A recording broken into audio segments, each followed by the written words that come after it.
कितना अजीब है। हम सब एक ही प्रजाति के हैं, मनुष्य। हमारे भीतर एक ही तरह का रक्त बहता है।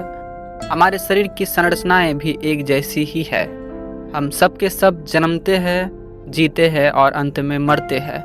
फिर भी मनुष्य मनुष्य से पूछता है, आप कौन सी जाति के हो। जैसे कि यह सवाल तय करेगा कि सामने वाला इंसान है या नहीं। सोचो, अगर जानवर हमें देखते होंगे तो शायद वो हंसते होंगे हम पे। गाय कभी दूसरी गाय से नहीं पूछती कि तुम किस जाति की हो। कौवा कबूतर से कभी नहीं पूछता कि तुम्हारी वंशावली क्या है।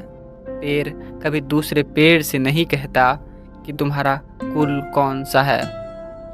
लेकिन मनुष्य को तो मनुष्य दिखता ही नहीं, उसे तो सिर्फ लेबल चाहिए। यह कैसी विडंबना है। हमने विज्ञान की ऊंचाइयां तो छू ली, अंतरिक्ष में तो पहुंच गए, जीवन के रहस्यों को भी सुलझाने में लगे हुए हैं, लेकिन जमीन पर अब भी हम जाति पूछते हैं। यहाँ तक कि मृत्यु के बाद भी लाश को जलाने, दफनाने या अंतिम संस्कार करने से पहले लोग जाति पूछते हैं, मानो राख भी अलग अलग होती हो। पर सच कहूँ तो यह कोई जाति नहीं है, यह हमारी आंखों पे पड़ा पर्दा है। और जिस दिन यह हटेगा उस दिन इंसान को इंसान दिखेगा। जरा सोचो, जब बच्चा पैदा होता है तो उसे क्या मालूम होता है कि वह किस जाति में जन्मा है? नहीं, उसे तो बस मालूम होती है भूख, उसे मालूम होता है प्यार। जाति तो हम सिखाते हैं, हम थोपते हैं, हम बनाते हैं। जाति असल में मनुष्य की कमजोरी है, उसका डर है। वह अपने आप को मजबूत दिखाने के लिए दूसरों को कमजोर साबित करता रहता है। लेकिन यह भ्रम है, क्योंकि मृत्यु हर किसी को बराबर कर देती है।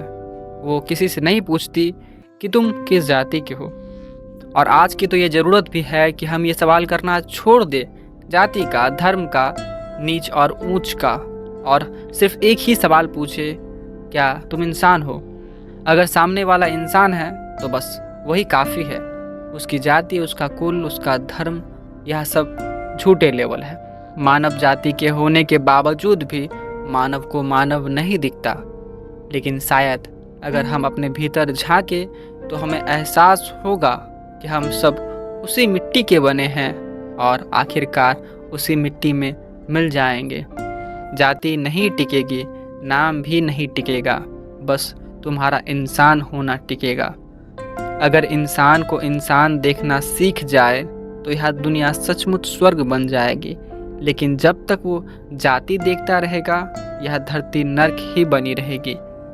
मेरा नाम आदर्श है और मेरे विचारों को सुनने के लिए धन्यवाद।